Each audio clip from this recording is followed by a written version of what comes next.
Bonjour, merci d'écouter ce podcast. Nous sommes l'église évangélique baptiste La Bonne Nouvelle située à Dijon, au 8B rue Jules Viol. Nous serions heureux de vous y rencontrer un jour et nous vous souhaitons une bonne écoute. Donc bonjour à tous, c'est encore une joie de se retrouver. Pour nous, on a fait quelques dimanches où on n'a pas pu venir. C'est vraiment une joie de vous retrouver, les uns un peu bronzés, les autres un peu moins. J'espère que vous avez passé en tout cas un bel été. Et c'est encore une joie pour moi, un privilège de partager la parole de Dieu. Si je vous dis l'expression « répondre à un appel », vous pensez peut-être à votre téléphone. Et là, peut-être que vous vous dites, est-ce qu'il est d'ailleurs en silencieux ? C'est bien qu'on en parle. Si vous voulez 20 secondes pour vérifier, vous avez le droit. Répondre à un appel, on voit très bien ce que c'est. C'est action, réaction. Le téléphone sonne, même maintenant on voit qui c'est généralement. On voit au moins si c'est un numéro connu ou inconnu. Et on a le choix, soit de répondre, soit de ne pas répondre.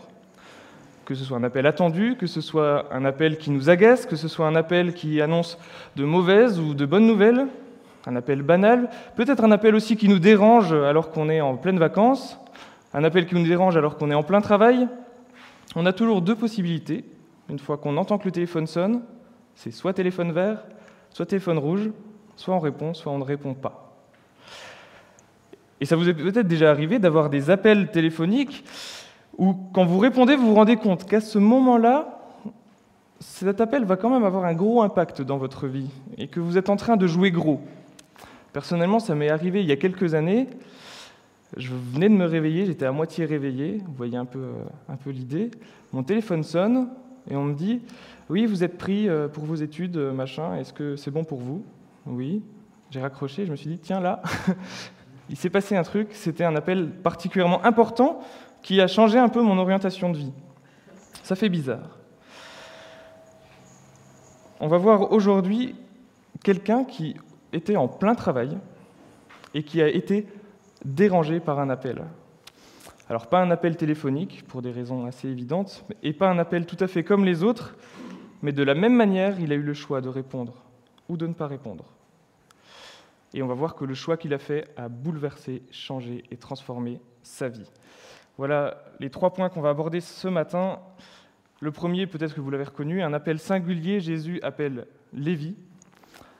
Et puis nous verrons ensuite qui est appelé à suivre Jésus et comment suivre Jésus.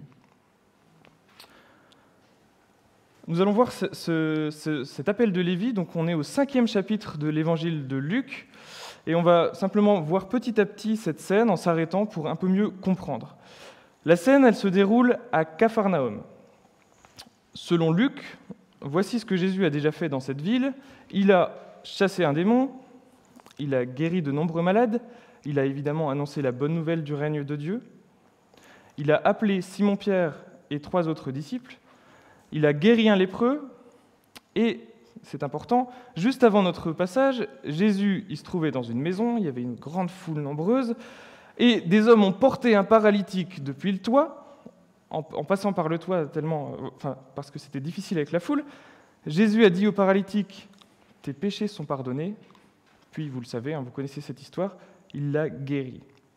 Forcément, ça a suscité de nombreuses réactions, vives de la part des pharisiens présents. Et je lirai simplement le verset qui conclut cet épisode du paralytique, qui décrit la réaction de la foule. « Tous, stupéfaits, glorifiaient Dieu, remplis de crainte. Ils disaient « Nous avons vu des choses étranges aujourd'hui. » Ça, c'est le verset qui est juste avant le passage que nous allons lire. Ça pose un peu le cadre. Luc 5, à partir du verset 27. Après cela, donc Jésus, sortit et aperçut un collecteur des taxes nommé Lévi, assis au bureau des taxes. Il lui dit « Suis-moi ». Faisons une première pause pour dire qui est Lévi. Lévi, peut-être vous le savez, peut-être vous ne le savez pas, mais c'est probablement Matthieu, à qui on attribue la rédaction du premier évangile. Dans l'évangile de Matthieu, d'ailleurs, le même événement est raconté de manière très proche, à une nuance près presque, le prénom, puisque c'est Matthieu à la place de Lévi. Et on s'accorde vraiment pour dire que c'est la même personne. Simplement ici, je continuerai à l'appeler Lévi pour rester au plus près du texte, mais donc c'est probablement Matthieu. Lévi faisait un métier particulier, il était publicain. Alors il y a plein de mots que vous pouvez trouver selon les traductions. Collecteur des taxes, collecteur d'impôts, publicain, péager, tout ça c'est le même métier. Et les publicains, ce qu'il faut savoir surtout, c'est qu'ils avaient une très très mauvaise réputation à l'époque, pour au moins 2 raisons. La première, c'est que les publicains, c'était des citoyens qui s'étaient mis au service de l'administration romaine. Donc Lévi, en ce qui le concerne, en fait, il collectait probablement les taxes de Capharnaüm pour le profit d'un percepteur romain, lui-même au service directement de Rome ou d'Hérode. Donc un bien mauvais patriote, si on peut le dire comme ça. La deuxième raison qui faisait que les collecteurs des taxes avaient une mauvaise réputation, ils étaient même haïs parce que pour se payer eux-mêmes et s'enrichir, la plupart des publicains volaient, fraudaient, exigeaient parfois plus que ce qu'ils devaient, etc. Et il faut savoir aussi qu'à l'époque, c'était une pratique courante et qu'en plus, il n'y avait aucune loi qui protégeait vraiment les contribuables, ceux qui devaient payer. Bref, si on résume, aux yeux des Juifs de Capharnaüm, Lévi était donc, si on grossit un peu, un agent des Romains, donc presque un traître, et en plus un voleur et un escroc. Vous voyez un peu le tableau. Rien ne nous dit explicitement que Lévi avait entendu parler de Jésus, mais on a des indices. Déjà, on a vu que Jésus n'était pas passé inaperçu dans cette même ville, il a fait plusieurs choses. Et puis, il y a des versets quand même, comme Luc, chapitre 4, verset 37, « Et la rumeur à son sujet se répandait en tout lieu dans la région. » Donc, disons que nous avons de bonnes raisons de penser que Lévi a pu entendre parler de Jésus sans pouvoir l'affirmer. Donc, voilà pour qui est Lévi. Jésus aperçoit Lévi au bureau des taxes, donc en train de faire son travail peu recommandable. Et là, je m'arrête simplement sur le verbe « aperçoit » parce qu'on aurait tort de penser qu'il l'aperçut juste du coin de l'œil, sans faire très attention. Le verbe en grec, c'est « voir », « regarder », même « regarder attentivement ». Donc le verbe grec est un peu plus fort que juste « apercevoir ». Donc ce qu'on peut se dire déjà, c'est qu'avant de l'appeler, Jésus a sûrement regardé Lévi d'un regard appuyé. Si on s'imagine simplement à la place de Lévi, vous êtes à votre guichet, en train, si on grossit un peu, d'arnaquer les gens. Jésus passe, il y a une foule autour, mais il vous regarde, vous, et il vous dit « Suis-moi ». Et la réponse de Lévi est tout simplement extraordinaire, et c'est ce qui fait vraiment cet appel singulier. Versets 28 et 29, « Celui-ci laissa tout, se leva et se mit à le suivre. Lévi donna pour lui un grand banquet chez lui, il y avait une grande foule de collecteurs des taxes et d'autres personnes à table avec eux. » Lévi répond positivement, entièrement, à cet appel surprenant de Jésus. Et j'insiste sur surprenant. Cet appel de Jésus, cette attitude de Jésus pose vraiment question. Là encore, quelques éléments de contexte. Jésus appelle un publicain. Donc un publicain, je viens de décrire qui était ce genre de personne à l'époque. Donc c'est en soi un peu scandaleux pour les Juifs autour de lui. Mais en plus, il ne s'arrête pas là. Comme le dit le verset, Jésus accepte même de manger un grand repas avec qui ? Une foule de collecteurs des taxes. Donc, en plus, l'appel de Lévi, on a attiré plein d'autres avec lui, plein d'autres personnes de cette classe méprisée. Alors là, pour les pharisiens, c'est tout simplement provocateur. Et comme vous vous en doutez, ça ne va pas tarder à les faire réagir. D'autant plus que le terme pharisien, et ça mérite qu'on s'y arrête juste un petit peu aussi, pharisien, ça signifie étymologiquement les séparés. C'est-à-dire que leur compréhension donc, de leur religion, de la loi juive, repose principalement sur la séparation entre le pur et l'impur. Donc si on se met un petit peu dans leur compréhension, eux se considéraient, selon leurs critères, comme les purs, de par leur rigueur religieuse et morale, et pour eux, il fallait donc se garder de l'impureté, donc se tenir à l'écart des pécheurs, des non-pratiquants, ne pas avoir de relation avec eux. Donc, pour les pharisiens qui considèrent tous ces collecteurs des taxes comme, entre guillemets, les pécheurs, et eux comme les purs, et Jésus comme se considérant quand même un maître, donc qui devrait normalement être impur, vous comprenez bien qu'ils vont commencer à grincer un peu des dents. La Bible nous dit ils vont maugréer. Verset 30, les pharisiens et leurs scribes maugréaient. Ils disaient à ses disciples: pourquoi mangez-vous et buvez-vous avec les collecteurs des taxes et les pécheurs ? C'est incompréhensible pour eux. Et dans leur mécontentement, ils vont poser cette question qui est clairement accusatrice. Est-ce qu'ils vont la poser directement à Jésus ? Non, à ses disciples. Mais c'est bien Jésus qui va leur répondre. Et Jésus, comme il le fait plusieurs fois dans les évangiles, en profite de cette situation, de cette accusation, pour donner, selon sa pédagogie, un enseignement fondamental, les versets 31 et 32. Jésus leur répondit, « Ce ne sont pas ceux qui sont en bonne santé qui ont besoin de médecins, mais les malades. Ce ne sont pas des justes, mais des pécheurs que je suis venu appeler à un changement radical. » Et voilà comment se termine ce petit récit d'un appel particulièrement impressionnant et qui nous enseigne en tout cas deux choses qu'on va développer maintenant. Qui est appelé à suivre Jésus, et on va s'attarder sur ces deux derniers versets, et comment suivre Jésus. J'en arrive à mon deuxième point, donc qui est appelé à suivre Jésus ? Redisons-le rapidement, Lévi, c'est un homme qui a sans doute été séduit par les profits de toute nature pour être collecteur d'impôts. Et il faisait sans doute pas exception, on peut penser qu'il volait et qu'il abusait aussi sûrement de son pouvoir. Pour faire ce métier, Lévi a sûrement accepté d'être aux ordres, et donc aux caprices aussi, d'un supérieur romain souvent très riche. Lévi, c'était un homme méprisé. Tous les juifs pieux et religieux ne voulaient rien avoir à faire avec lui. Il était donc certainement aussi isolé, même pris en tenaille en fait. Pris en tenaille entre le mépris des autres juifs et la pression de l'administration romaine. Certainement un inconfort dans un sens. Je note aussi qu'au moment de son appel, Lévi était en plein travail, donc il n'était pas spécialement disponible. Lévi ne semble pas non plus avoir fait quoi que ce soit pour attirer l'attention de Jésus, contrairement à Zachée, par exemple, dans un autre texte. Là, il n'a rien fait pour attirer l'attention de Jésus, a priori, et encore moins pour mériter que Jésus s'intéresse à lui. Rien de tout ça. Pour vous représenter un petit peu, essayez de penser, je ne sais pas, peut-être vous avez une personne qui vous vient en tête, si je vous dis la personne qui a la plus mauvaise réputation que vous ayez jamais vue, je ne sais pas, que ce soit à votre travail, à autre chose, quelqu'un dont tout le monde dit du mal. Peut-être vous avez, peut-être vous n'avez pas. Mais si vous pensez à cette personne, vous avez une bonne représentation de comment Lévi était considéré. Pourtant, cet homme, Jésus le considère, le regarde et l'appelle à le suivre.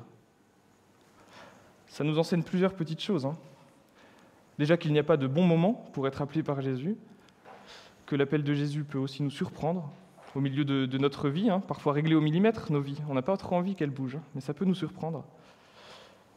Et qu'il n'y a pas besoin, surtout, d'avoir une situation parfaite, une vie parfaite ou de belles relations pour être appelé et répondre à l'appel de Jésus. Surtout, en fait, Jésus va clairement nous expliquer ça, qui est appelé à le suivre. Ce ne sont pas ceux qui sont en bonne santé qui ont besoin de médecins, mais les malades. Ce ne sont pas des justes, mais des pécheurs que je suis venu appeler à un changement radical. C'est une comparaison très parlante. Le salut est une guérison. Alors qu'est-ce que c'est guérir ? J'ai pris mon petit dictionnaire. Guérir, délivrer quelqu'un d'un mal, lui rendre la santé. Venant de quelqu'un qui vient de guérir miraculeusement plus d'une personne dans la même ville, déjà pour les personnes autour de Jésus, ça peut avoir du poids. Guérir, il savait de quoi il parlait, Jésus. Mais pour comprendre de quel mal Jésus délivre, je vous propose de nous tourner juste quelques instants vers l'épisode du paralytique qui précède. Qu'est-ce qu'a fait Jésus avec le paralytique dans ce passage très connu ?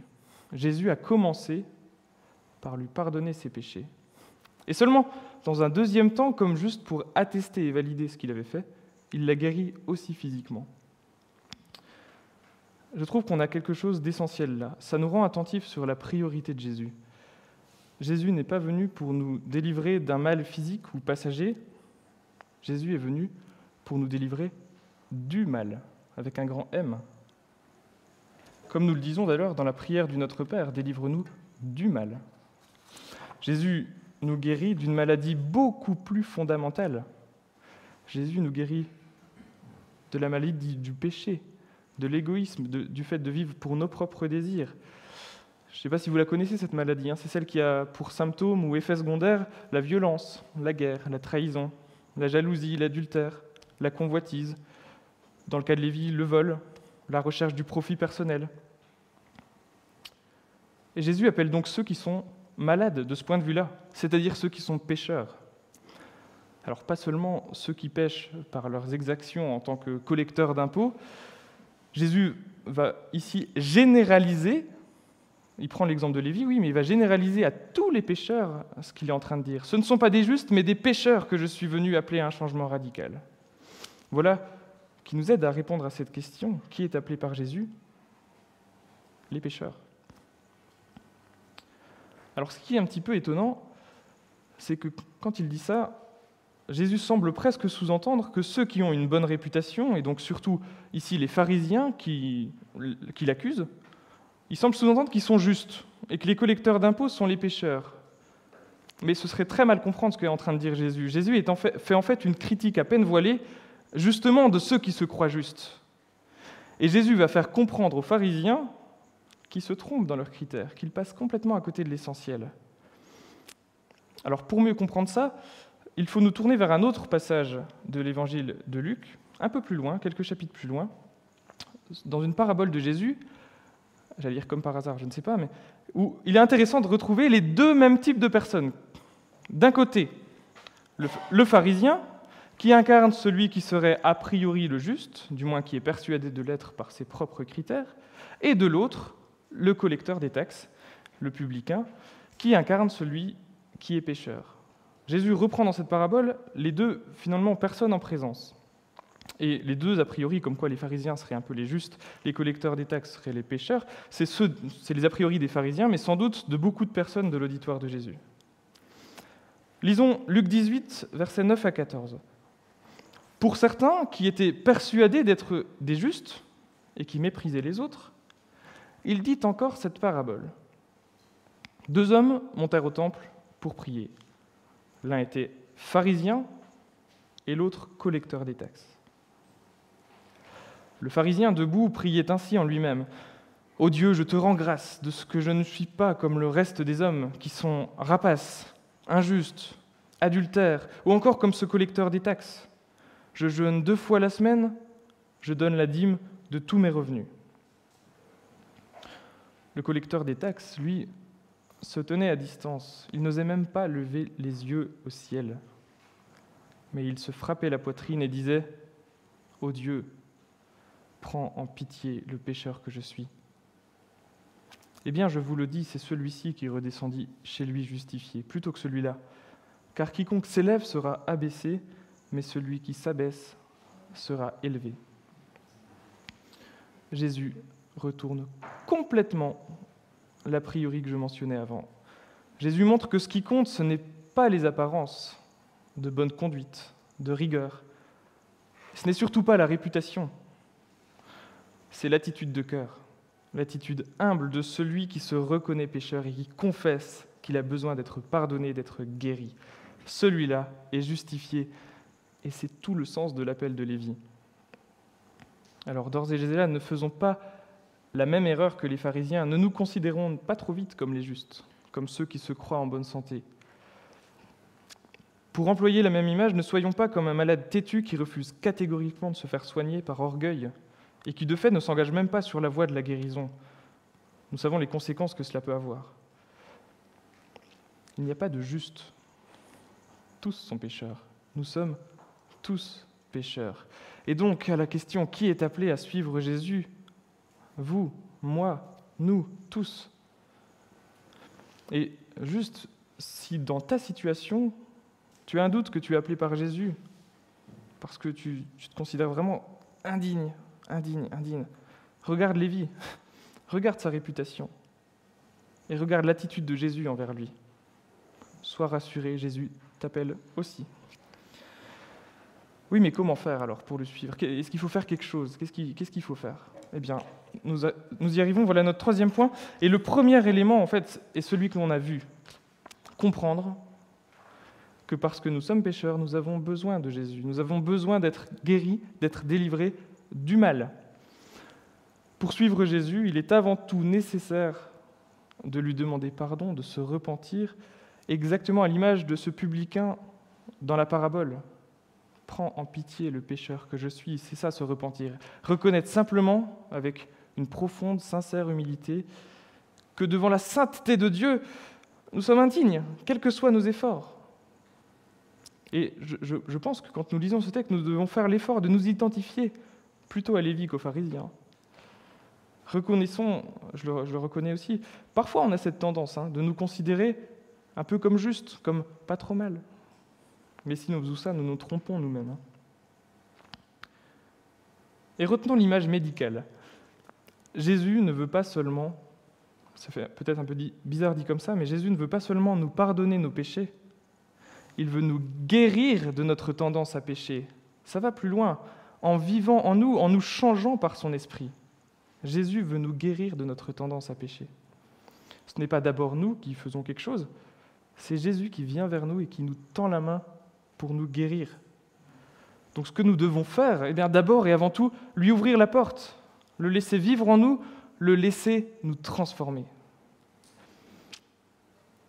Et pour aller plus loin et savoir comment suivre Jésus, je trouve intéressant de regarder ce que fait Lévi, avec le verset 28 que je trouve absolument central dans ce passage. « Après cela, il sortit et aperçut un collecteur des taxes nommé Lévi, assis au bureau des taxes.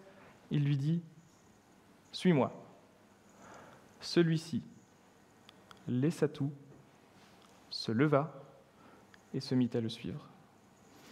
Lévi fait 3 choses, 3 verbes d'action. Moi j'aime bien la grammaire, vous le savez. 3 verbes d'action. Alors attention, on ne peut pas faire quelque chose pour mériter le pardon de Dieu, on l'a dit. Mais je note quand même, 3 verbes d'action, ça veut dire que suivre Christ, ça exclut totalement la passivité.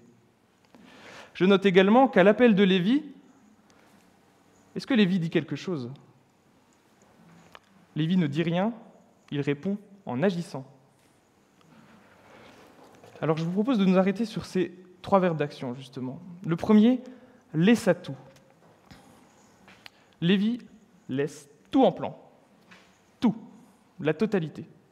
À la manière, d'ailleurs, si on remonte un peu dans l'Évangile, à la manière de Simon-Pierre et André, qui laissent un peu auparavant leur filet, leur barque, leur métier de pêcheur. Tout.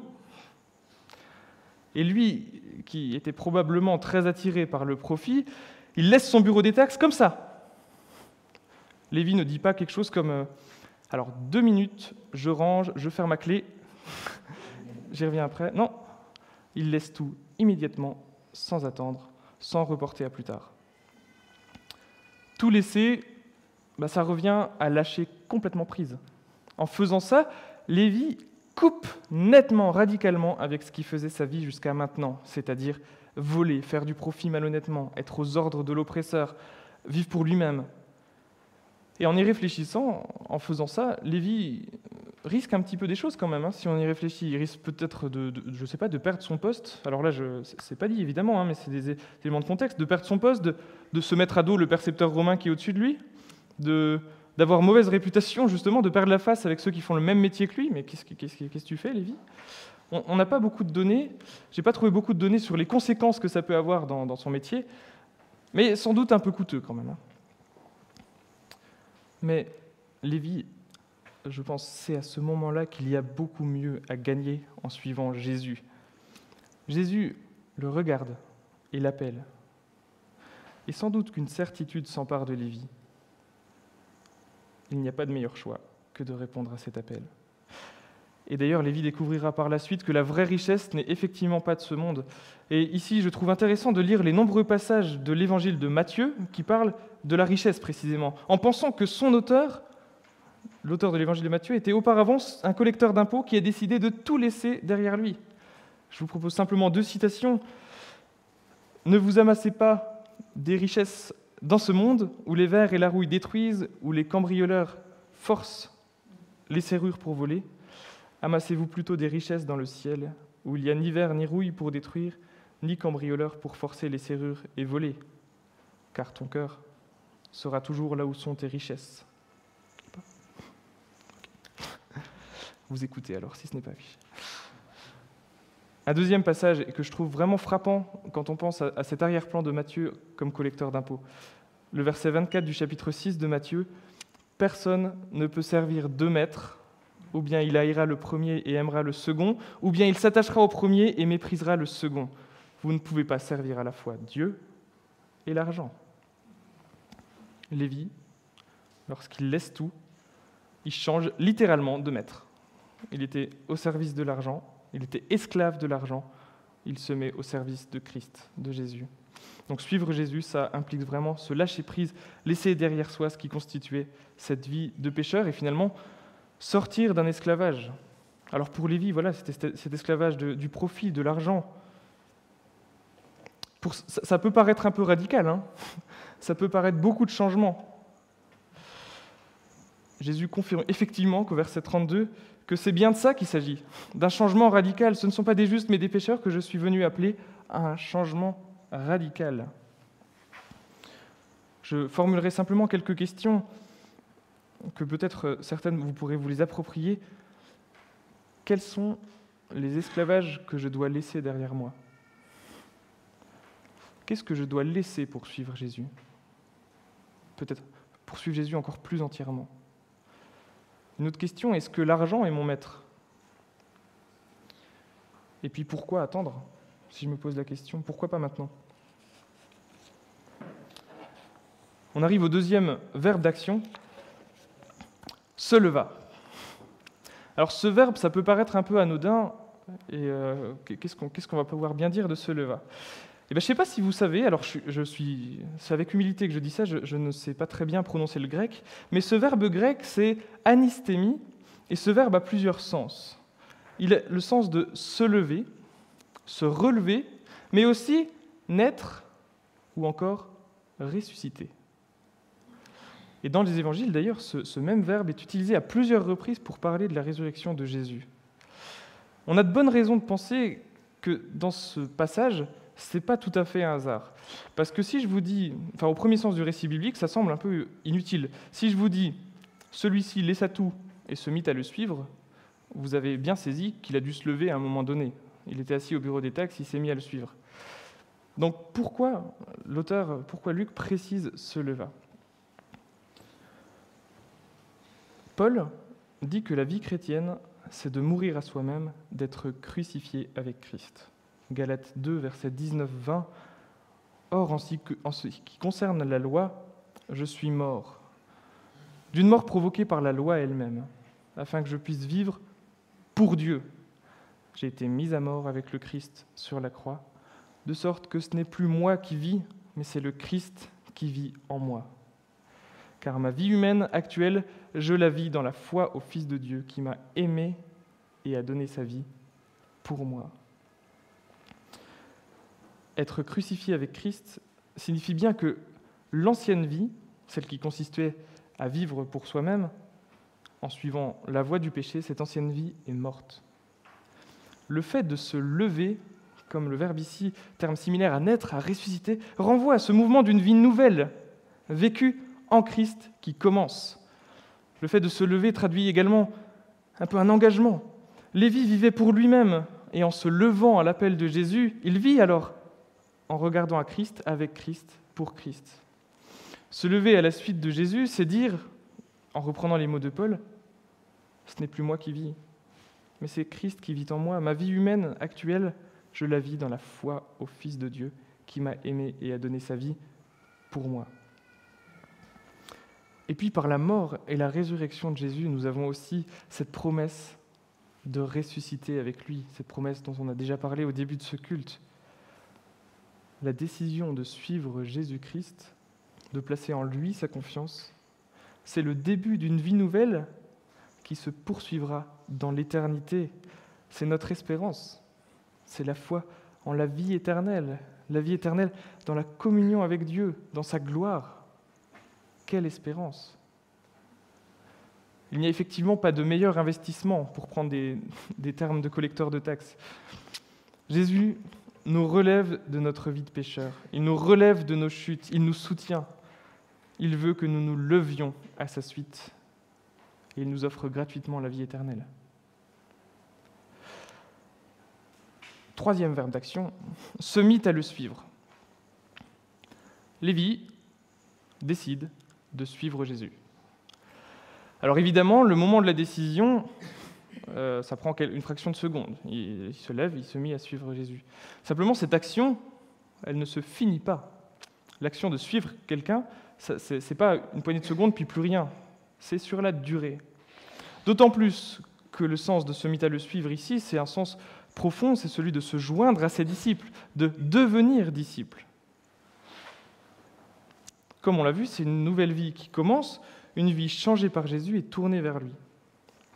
Alors certains spécialistes avancent l'hypothèse que Lévi a été appelé Matthieu à partir du moment où il est devenu disciple, de la même manière que Simon est devenu Pierre. Ici, on ne peut pas l'affirmer, et je ne me risquerai pas à l'affirmer. Simplement, il est certain, et parce que d'autres passages de l'Écriture nous disent qu'à partir du moment où nous nous mettons à suivre Jésus, bien sûr que notre identité profonde change. Comme le dit 1 Corinthiens 5, verset 17, « Si quelqu'un est en Christ, il est une nouvelle créature. Les choses anciennes sont passées, voici, toutes choses sont devenues nouvelles. »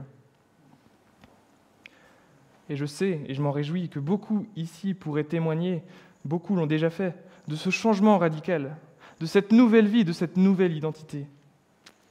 Beaucoup pourraient certainement lister les choses qu'ils ont laissées derrière eux, qu'ils ont abandonnées. Et ce message s'adresse à chacun d'entre nous. Même si nous avons pris la décision de suivre Christ il y a longtemps, c'est mon cas, mais si vous êtes comme moi, dans cette suivance, il y a des hauts et des bas. Et nous sommes bien faibles, bien infidèles. Et je trouve qu'il peut être intéressant pour nous de copier fréquemment quelques aspects de l'attitude de Lévi pour justement persévérer et tenir dans la durée. Pour exemple, reconnaître encore et encore notre besoin de guérison, notre besoin de pardon, notre besoin de reconnaître en Jésus le seul maître à suivre. Ou encore abandonner ou réabandonner, je ne sais pas comment on dit, réabandonner nos esclavages, tout ce qui nous empêche de servir fidèlement, entièrement notre Seigneur. Ou encore de répondre avec reconnaissance, comme Lévi, par l'action, en le laissant agir dans nos vies. Rappelons-nous que lorsque nous... J'ai bientôt terminé, si vous... Rappelons-nous que lorsque nous répondons par l'œuvre du Saint-Esprit, nous guérissons alors petit à petit, tout au long de la marche à la suite de Jésus.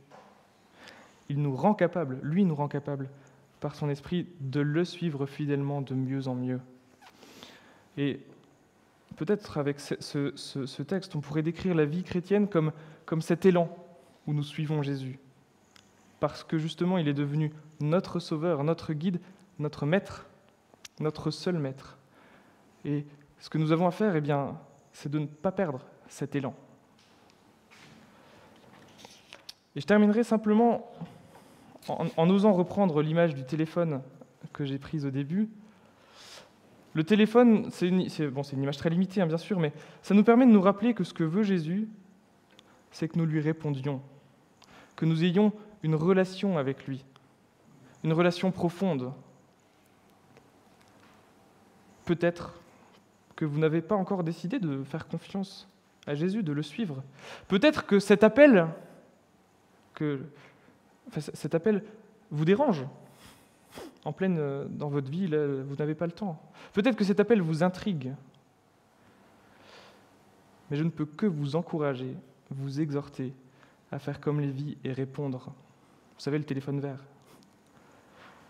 Dites oui à cette relation avec Jésus et votre vie changera. Amen. Je vous invite à la prière.